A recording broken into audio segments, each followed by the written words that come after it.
I'm David Merrill, and I'd like to speak for a moment about the Federal Reserve Act written in 1913 and the remedy found therein, and how to apply it today. It's important to understand why remedy had to be written into the Federal Reserve Act. To look at that, we look at the description in the title. An act to provide for the establishment of Federal Reserve banks, to furnish an elastic currency, to afford means of rediscounting commercial paper, and so on. The important part for us to focus on in this short video is to furnish an elastic currency. To understand the authority behind remedy in the United States of America, we should look back to 1789, the Judiciary Act, and read, "Saving to suitors in all cases the right of a common law remedy where the common law is competent to give it." This saving to suitors clause of 1789 also allows for the exclusive original cognizance by Congress and by the United States government of all seizures on land. Therefore, Congress was required to write the remedy from elastic currency into Section 16 of the Federal Reserve Act. They shall be redeemed in gold on demand at the Treasury Department of the United States, or in gold or lawful money at any Federal Reserve Bank. However, reading Section 16 carefully, the remedy from central banking reveals that Federal Reserve notes are for reserve banks. If you have Federal Reserve notes in your wallet, in other words, you're considered a reserve bank. To restate remedy, one could quit being a reserve bank by redeeming lawful money with their Federal Reserve notes. Corporate powers are defined in the Federal Reserve Act. Upon filing of such certificate with the comptroller of the currency, as aforesaid, the said Federal Reserve Bank shall become a body corporate, and as such shall have power to have succession for a period of 20 years from its organization, unless it is sooner dissolved by an act of Congress, on and on. So do the math. From 1913 to 1933 was 20 years. All these reserve banks, people with Federal Reserve notes in their pockets, in their wallets, in their pillows, under their mattresses, whatever, in their bank accounts, they wanted to get their Federal Reserve notes redeemed in 1933 for gold or gold certificates like United States notes, lawful money, inelastic currency. Because the nature of Federal Reserve notes is elastic currency, the Federal Reserve banks had been producing far more notes than they had gold and gold certificates, redeemable in gold, to return. Franklin Delano Roosevelt, formerly governor of New York, quickly came to the bankers' rescue. He declared the bankers' holiday. To make sense of legal tender versus lawful money, one has to understand that the Constitution of the United States of America speaks about money in two distinct places. No state shall make anything but gold and silver coin a tender in payment of debts. And the other power is to Congress, to coin money, regulate the value thereof, and of foreign coin, and fix the standard of weights and measures. Considering these two clauses in the context intended by the Founding Fathers, the United States of America is not to have fiat currency, and it didn't have fiat currency between 1789 and 1861. That's when there was an extraordinary occasion, according to President Lincoln. Here's where I'm going to have to warn you that I'm skipping a lot of history about emergency in America. But on March 28, 1861, the emergency began, and it's still in place today. Parts of the emergency were ended in the late 70s, 1970s. But in the stipulations at the end of this act from Congress, we find that the Trading with the Enemy Act, Title 12, Sections 95A, and so forth, about the banker's holiday, remain in full force and effect, meaning that under this same emergency, a banker's holiday can be called at any time by the Secretary or the President. This is a critical point to remember if you're considering applying remedy today, because they've kept the ability to make a banker's holiday. They've kept the ability to keep a banker's holiday in case all you reserve bankers with Federal Reserve notes, private credit in your pockets, decide to redeem lawful money at the same time. That's a bank run. Bankers' holidays are for bank runs. If you're following this evidence that remedy is still in place, logically you should be wondering what happened after 1933. In 1934, the wording was changed to accommodate the gold seizure of FDR. Section 16 of the Federal Reserve Act of 1913 was codified into Title 12, Section 411, and it's been there ever since. It was changed in 1933 to read, "They, Federal Reserve notes, shall be redeemed in lawful money on demand at the Treasury Department of the United States," and so forth.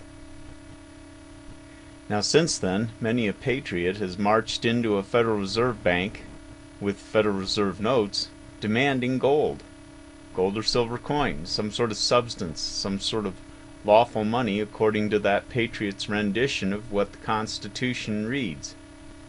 And because of such patriots, it's become impossible to even get into the lobby of the Federal Reserve Bank under such a demand. I think it's important to explain clearly that due to the Saving to Suitors Clause of 1789, Congress cannot take away remedy. Congress had to leave remedy in place. So we have to examine inelastic currency, United States notes. The amount of United States currency notes outstanding and in circulation may not be more than $300 million and may not be held or used for a reserve. What this means is the amount of United States currency notes outstanding and in circulation is fixed. The amount of United States notes in circulation cannot be expanded upon through fractional lending. This is the difference between elastic currency and inelastic currency. For some insight into what the courts think of redeeming lawful money, let's listen to the Ninth Circuit Court. Although golden eagles, double eagles, and silver dollars were lovely to look at and delightful to hold, holder of $50 Federal Reserve banknote, although entitled to redeem his note, was not entitled to do so in precious metal. Would you listen to that? The justices of the Ninth Circuit admit this gentleman was entitled to redeem his notes. Saving to suitors in all cases the right of a common law remedy where the common law is competent to give it. It's wise for the justices of the Ninth Circuit not to stand between people and their remedy by law. Sadly, by the verbiage, we can deduce that this gentleman did not know about the emergency since 1861 and did not know about the gold seizure in 1933. At least he wasn't acknowledging it in law, whereas the Ninth Circuit justices do know about the history of America. For example, here's an informed opinion from the Attorney General of the state of Michigan. It is my opinion, therefore, that U.S. Constitution Article 1, Section 10 does not require the state of Michigan to pay its debts or receive payment for debts exclusively in either gold or silver coin. It is further my opinion that the state may not require the payment of private debts exclusively in either gold or silver coin, since Congress alone possesses and exercises this authority. Therefore, one should pay attention only to how Congress defines lawful money. In the exercise of that power, Congress has declared that Federal Reserve notes are legal tender and are redeemable in lawful money. In a similar case, United States notes shall be lawful money and a legal tender in payment of all debts, public and private, within the United States, except for duties on imports and interest on the public debt. Attorneys in black robes are trained to give opinions that make it sound as though they have the authority to define lawful money. I just told you the definition by Congress, and it's from this case, this very case. Defendant argues that Federal Reserve notes in which he was paid were not lawful money within the meaning of Article 1, Section 8, United States Constitution. We have held to the contrary in United States v. Ware. We find no validity in the distinction which the defendant draws between lawful money and legal tender. You see, Gary Rickman endorsed his paychecks, and by doing so, he bonded his substance behind the fractional lending or the elastic currency, and therefore the elastic currency or legal tender is as good as lawful money. It's bonded. Now back to the citation. Money is a medium of exchange. Legal tender is money which the law requires a creditor to receive in payment of an obligation. The aggregate of the powers granted to Congress by the Constitution includes broad and comprehensive authority over revenue, finance, and currency. In the exercise of that power, Congress has declared that Federal Reserve notes are legal tender and are redeemable in lawful money. That's what Gary Rickman did. This explains the frustration of so many patriots going into the bank with Federal Reserve notes demanding lawful money for them. They walk in with the admission they've already endorsed private credit because they're walking in with admitted Federal Reserve notes. It's not lawful money. It's not United States notes in the form of lawful money. They're coming in with Federal Reserve notes, private credit, demanding Federal Reserve notes, lawful money, but they've already accrued the tax liability. They've already endorsed private credit. Because of the limitation of the exemption on the income tax for coinage is only $1,000, I'm only going to touch upon that lightly. Coins do not say that they are Federal Reserve tokens. They say that they're coins equivalent to US dollars too. This recent asset report from the Federal Reserve Board to Congress reveals the situation about gold since the late 1970s. Financial ministers all around the world, in amending the Bretton Woods agreements, accepted France and America's decision to go from the fixed exchange rate of gold, US dollar domestic to US dollar foreign, to a floating exchange rate, special drawing rights.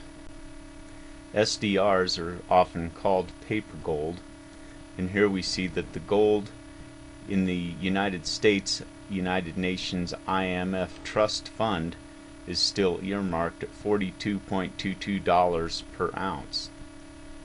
This should pique the interest of anybody who's bought and sold gold, because spot today is nearly $1,000 per ounce. Wouldn't that be nice to find one window where you could buy gold at 42 and sell it at another window at about $1,000? That would crash the windows. That would crash the difference between the US dollar and the Federal Reserve note. However, I intend to conclude this point about coins. The same coins, 4 quarters for instance, divide equally into US dollars as they divide into Federal Reserve notes. There's a discrepancy in the physical metaphysics of the value of the coins. Congress has stretched the metaphysics of Federal Reserve notes and United States notes to the point where if you were to tender United States notes, they could be accepted at the same face value as Federal Reserve notes, about a 20-to-1 discrepancy. Since 1933, when remedy was fresh on people's minds and they threatened a bank run by threatening to redeem lawful money instead of Federal Reserve notes, so very few people have been redeeming lawful money in the form of United States notes that on January 21st, 1971, the Treasury decided to quit putting more United States notes into circulation, simply because nobody was demanding lawful money instead of private credit from the Federal Reserve notes. Consider if you endorse private credit from the Fed with your paycheck by signing the back without any restrictive or non-endorsement verbiage. You've just accepted private credit from the Fed instead of lawful money. If you'd like to truly own a piece of property, you have to purchase it, you have to buy it, you have to pay for it in lawful money. You can't pay for it in private credit. without having an obligation or a residual first lien upon that property by whoever you got the private credit from. In finding remedy, it's critical to understand the distinction between discharging a debt and buying something. If you buy something, you own it in allodium. That means you used lawful money to purchase it. If you discharge debt, there's still an obligation that resides in that item.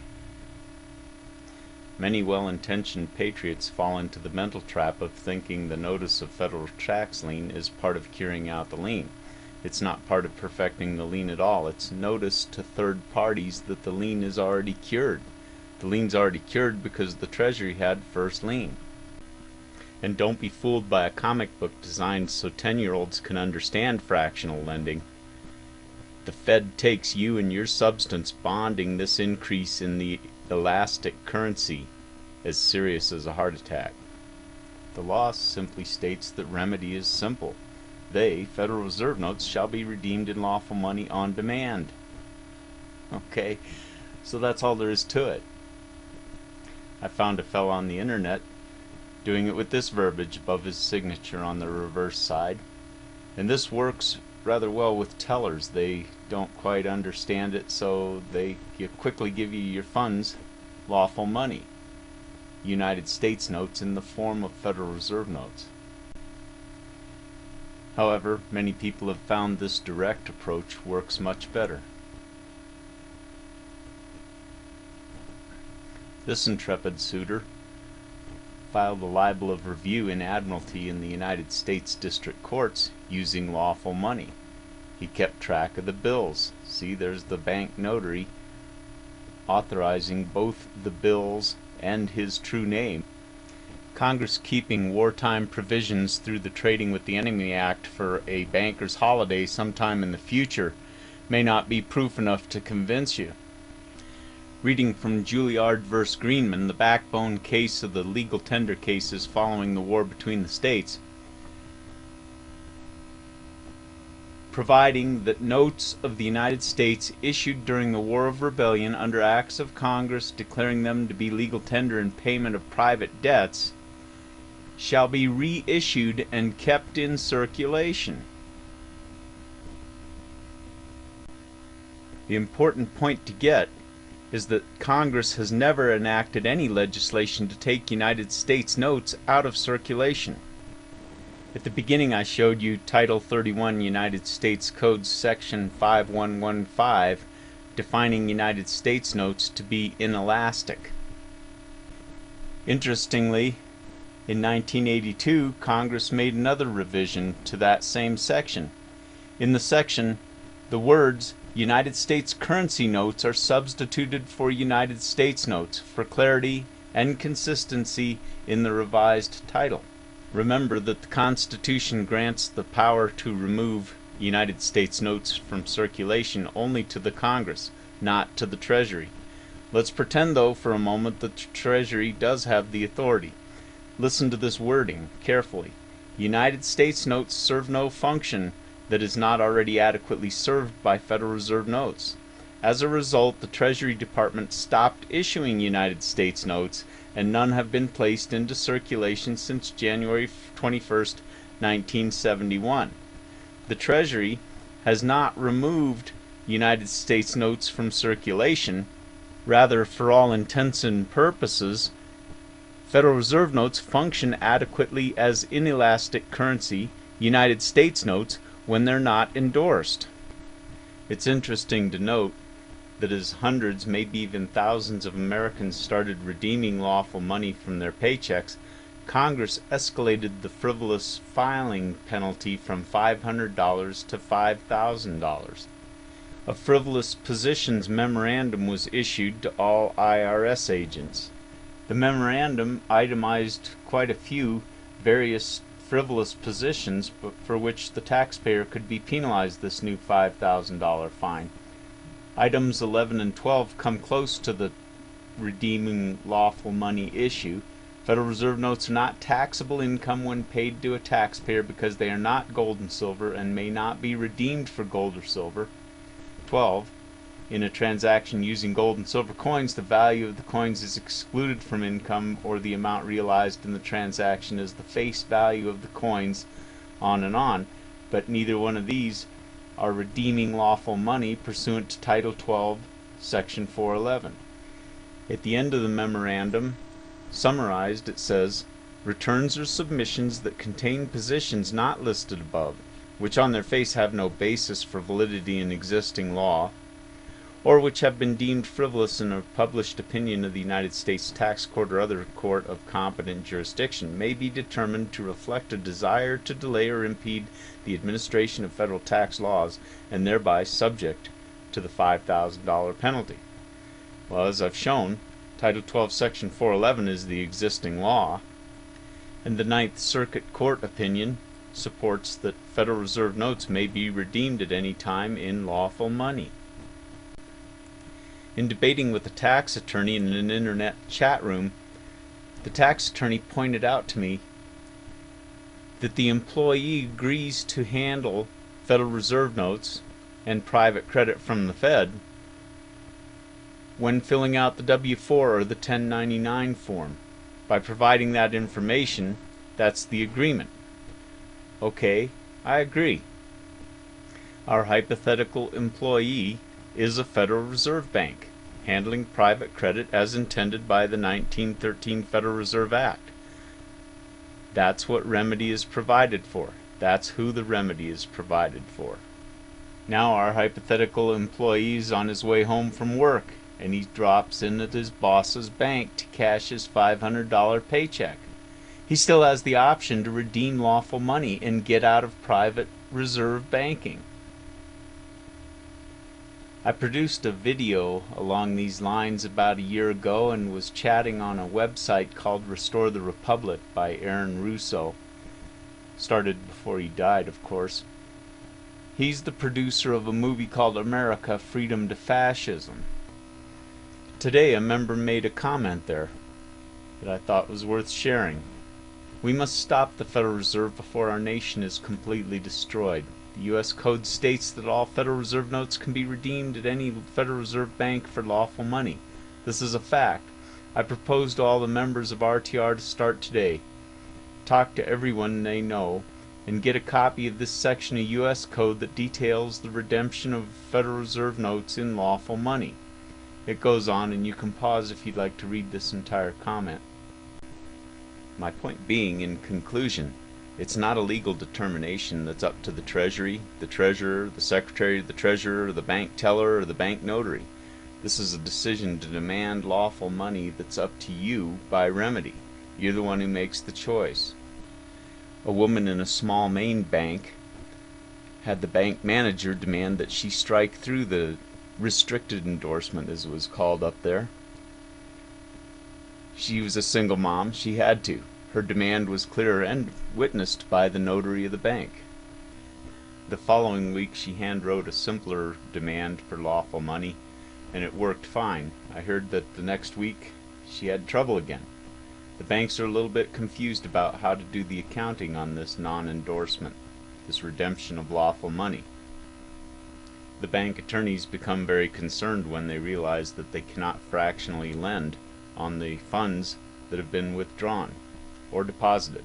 In this case, one fellow had a rubber paycheck from his employer, didn't have funds to cover it, and he deposited it. Well, they had to return the instrument to this fellow, and when they did, they had torn the non-endorsement verbiage off the end of the check, hiding the fact that they had counterfeited money off of his funds because they fractionally lent upon it without a bond. He had not assured them that his substance and everything he owned was on first lien by the Treasury as a bond behind the extra inelastic currency. An employee paid periodically, dropping by his boss's bank where he does not have an account, is the simplest scenario to understand redemption of lawful money. If you can understand that scenario and your right to demand lawful money in that it's nobody else's legal determination, then you can add it to signature cards and withdrawal slips and so forth, a more complicated scenario.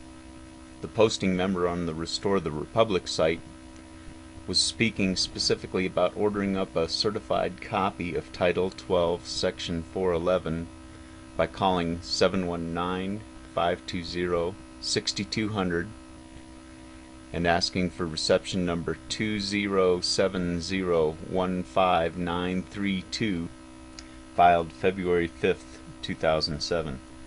Like-minded suitors redeeming lawful money were meeting in Colorado Springs. I was at a meeting and a fella came from Denver. He'd been redeeming lawful money on his signature card with his bank. He'd altered the signature card for the authorizing signature to redeem lawful money on every transaction.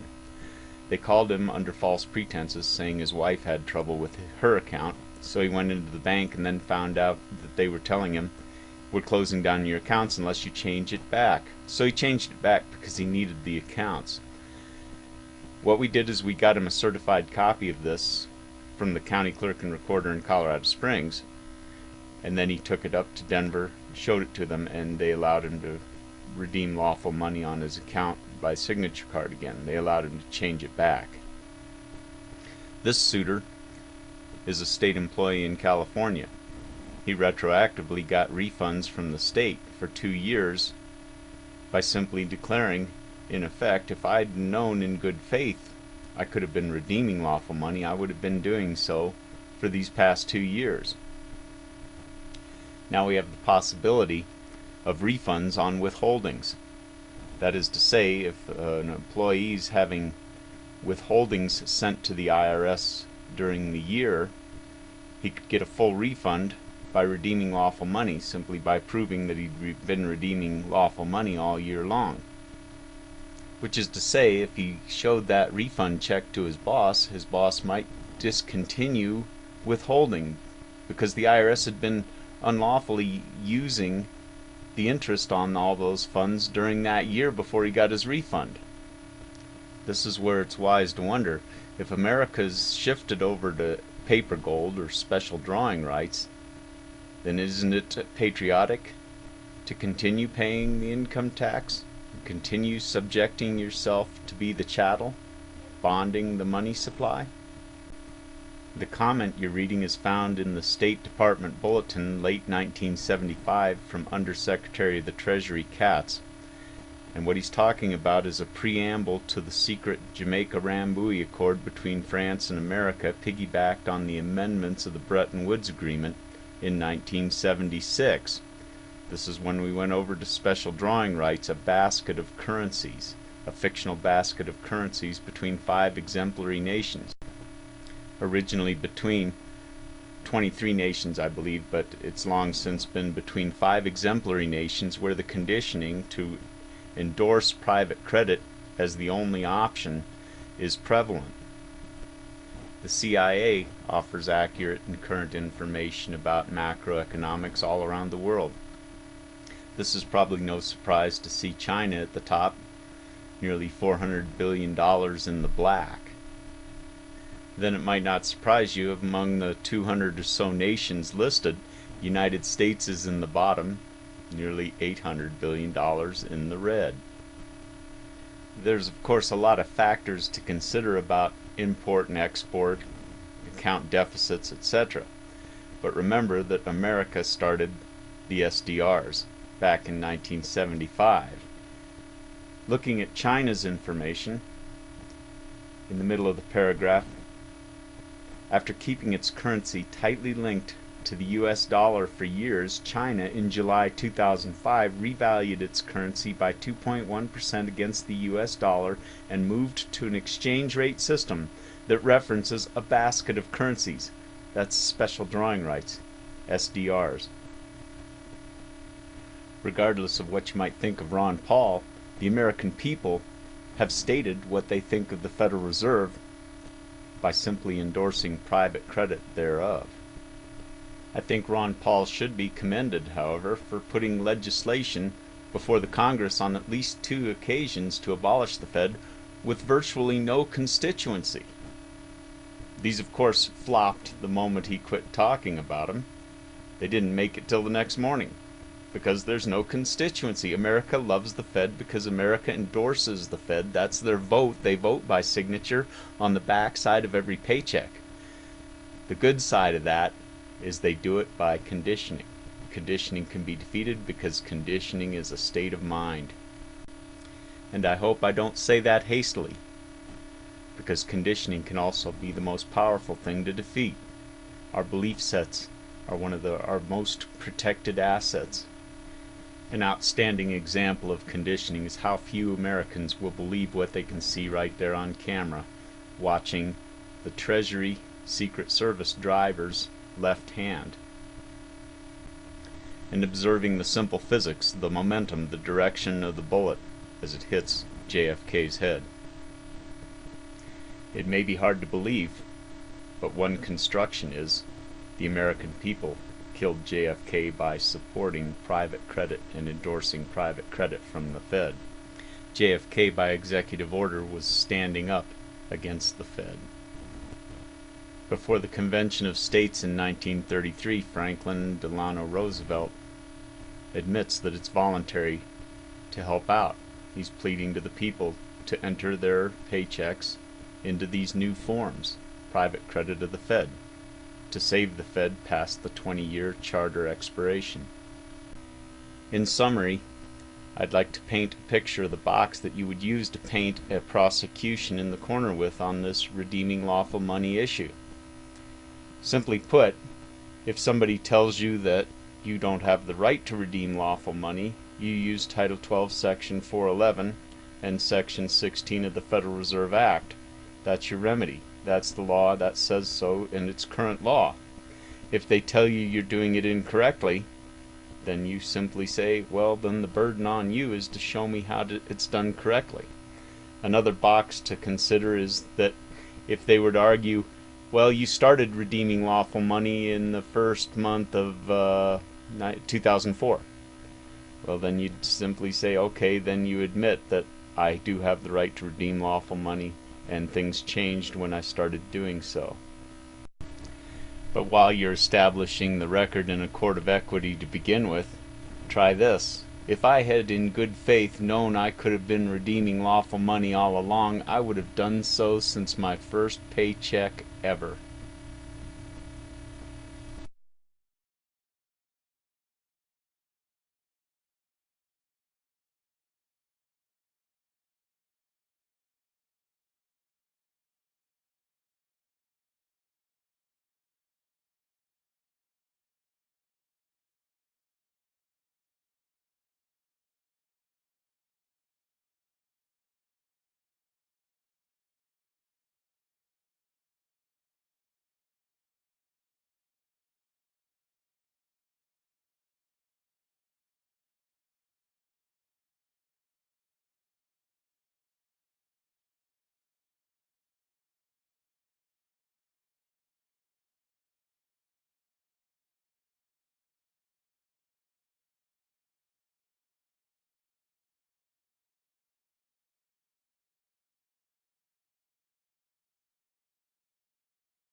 Do you hear me? I'm going to read it one more time so you guys understand that.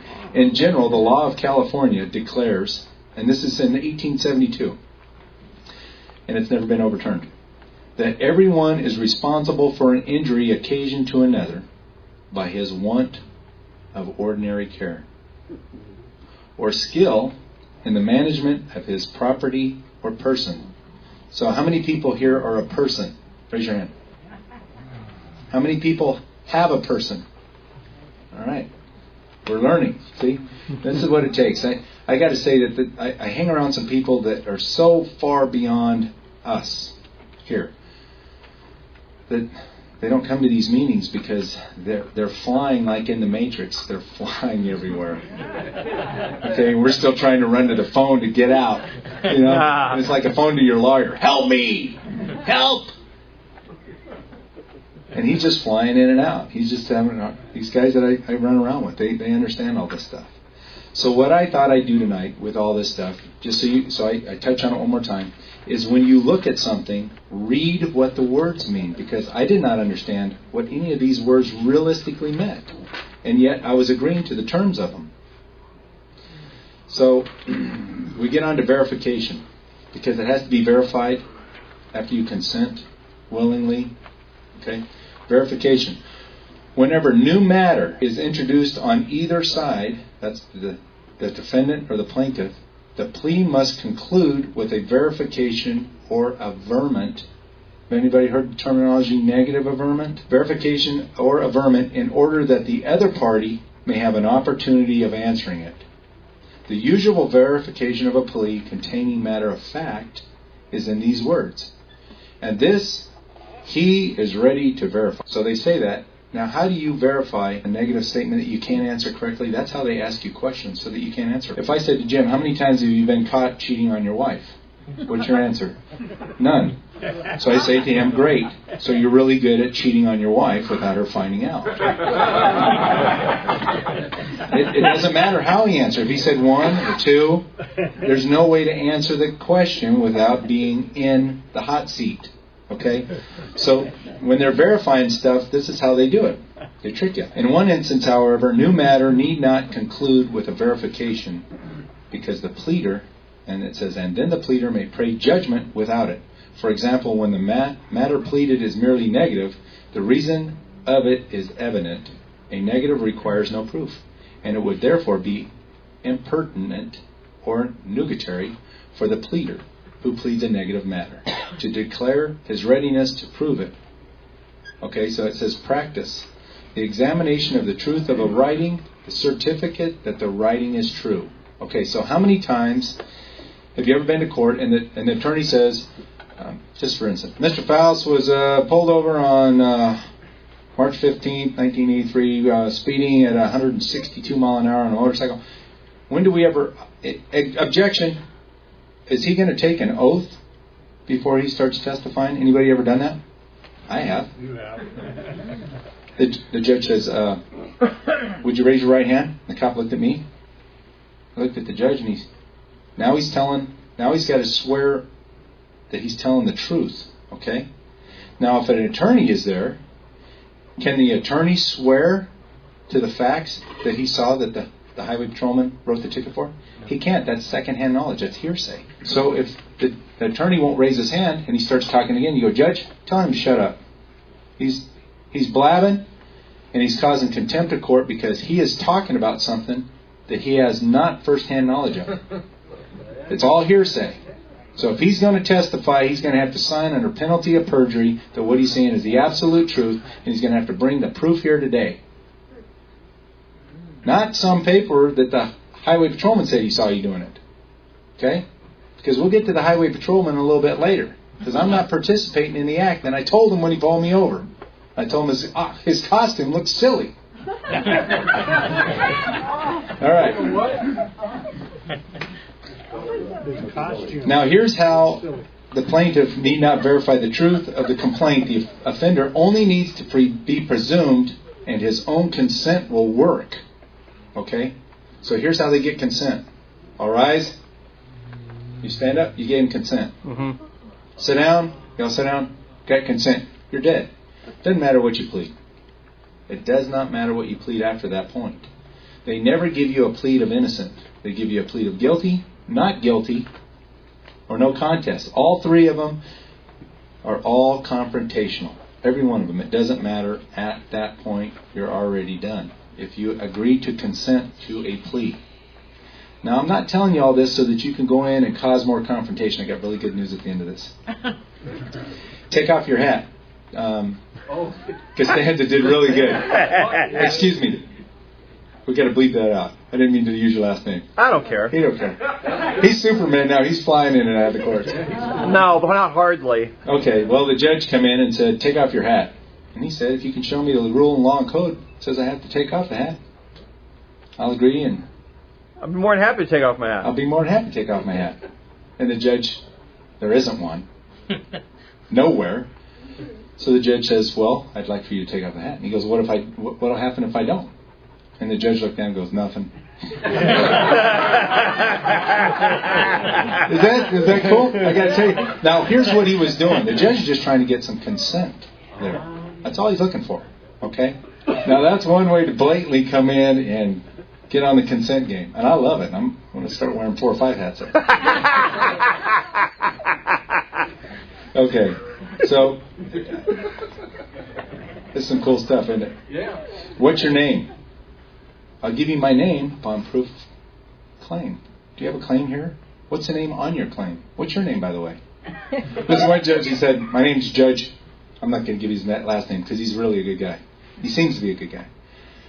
But he says, I'm Judge Brown. And I go, really? Guy, your parents must have been incredible. They named you Judge before you were Judge. Did they know you were going to be a judge when you grew up? That's your first name, Judge? He's looking at me like, what's your first name? He says, my name here in this court is Judge Brown. He's not going to give me his first name. Well, if he doesn't have to give me his first name, do I have to give him mine? No. I don't. But he's not looking for my first name. He's looking for 3 names. I'm first, middle, and last. That's part of a contract. 3 altogether, remember? Okay. So I'm just giving you stuff that you can start rolling around in your mind. Now, I'm not saying all this stuff so that we can go to court and be confrontational, because that is not what this is about. This is about so that you understand what's going on when you get there, before you get there. Okay? And knowing what's going to happen before you get there, some stuff needs to happen 3 days before, or 3 days, within 3 days of the time you get the ticket. Okay? Now, we get some really good, I guess some really good battles that we have won in the 3-day rule. Okay? So if you guys want to get together with somebody here that's part of the assembly, we can point you in the right direction so you can start running this stuff. Now, if you want to play in the Super Bowl and you want to win a traffic ticket like that, it makes a lot of sense to start practicing before you get there. Okay? One thing before you get to a court is you want to go see how all the players play on it and how good they are. So if you're really interested in doing some stuff, it's a good thing to go down and just see how a judge handles himself in the court. I went down to the biggest the biggest courthouse in Phoenix. And we went in there and sat down and we have watched some court cases. When I go to my little town and I walk into the court now and I just kind of slide into the back, okay, because I've established myself there a little bit. I'm not bragging, okay? The first time I went to court there, I almost threw up on the table right there because I was so nervous about what I was saying. But now when I slide in, you can see the judge look over at me and he's, Bill, are you on the calendar today? He calls me Bill. Don't you love that? I'm not Mr. Faust anymore. Bill, are you on the calendar today? No, I'm just here to say hi and see how everybody's doing and just to observe. Carry on. And he goes, oh, okay. And you can see. When you're on a plantation, you can't talk to the slaves. So you guys have come into a federal free zone here, and we're talking to you like you're not a slave. So when you leave here, if you start acting like a slave, don't start using this stuff, being a slave, because if you're going to try and get in both, it doesn't work. And I will tell you that there's a lot of people that are upset about being slaves, but they don't want to move off the plantation. They just want better living conditions. So if you feel that way, that's okay. That's your right, and we stand behind you in that decision. But if you want to move off the plantation and start your own, just like starting any new business, it gets a little lean at first, okay? There's no one there to help. You got to build your own house. You got to lay your crops down. You got to get your own horse. If you don't have a horse, you got to talk your wife into pulling that plow. Okay, One of the sentences in the verification process up here, it says that the sentence was imposed by the United States magistrate judge or by a citizen specifically designated by the judge of the United States. And if you look at that, magistrate judge, a judge of the United States are not the same thing. Okay, so when you show up there, you've got a judge that's actually trying to move you into his country, and he's going to do it via a ship, a vessel. And the vessel has, you know, the old warships that had the side railing and it had all the wooden poles coming up there and it had a bar across the top of it. And there's a little gate that opens so that you can climb on the ship. You can come through that gate. You know what I'm talking about? Yep. He's inviting you to come on in and contract with him. He's inviting you to come on over here on my ship, because if you come on my ship, my law is the law of the high seas. And once you're here, you're in big trouble. There ain't nothing you can do when you're on someone else's ship. So I'm saying all that because they're giving us notice. That bar right there is a very important part of consent. If you walk across that without establishing some boundaries or some rules for that judge to operate under, he's not going to operate under. You guys understanding all this stuff? Yep. Okay, if you don't, get together later on tonight and talk to somebody about that. Okay, the word judge here is used in two distinct positions. One is the United States magistrate judge, and one is the judge of the United States. It says it right in the U.S. Code. Yes, the judge quietly changes his robe of jurisdiction as he guides you quietly from the statutory law venue into an admiralty law venue. Admiralty law is a whole other animal. But in brief, it can only deal in or with contracts, expressed contracts or implied contracts. Remember when he said they've rescinded all their signatures off of all the contracts, and we need to be careful how we deal with those individuals. It didn't say persons, it said individuals.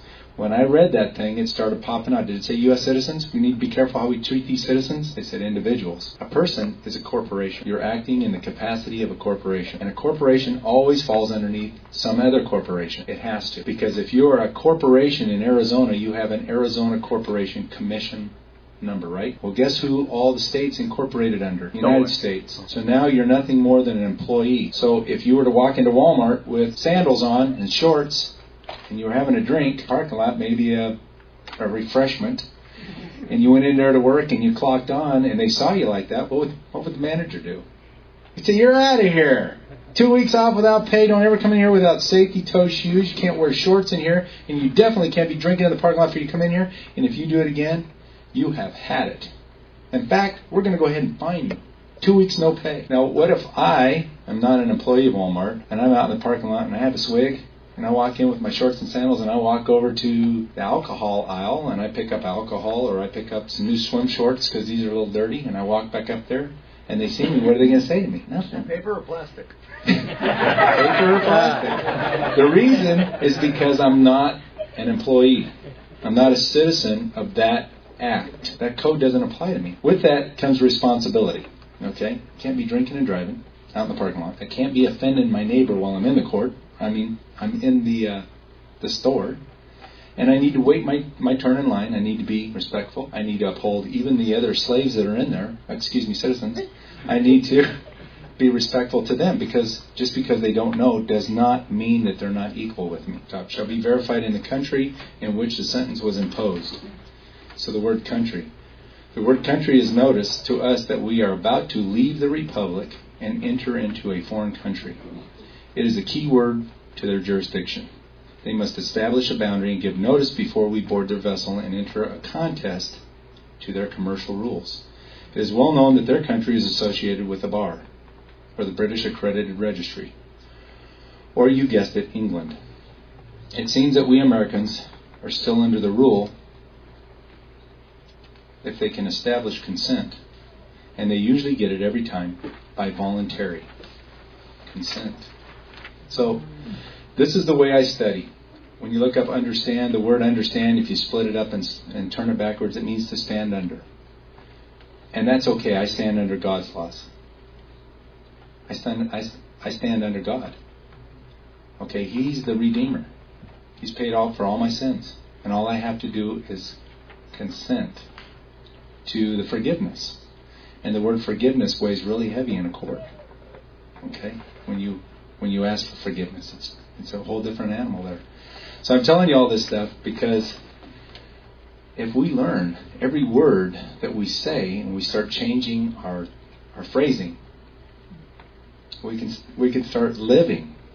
Okay? I mean, we can actually live instead of exist in fear.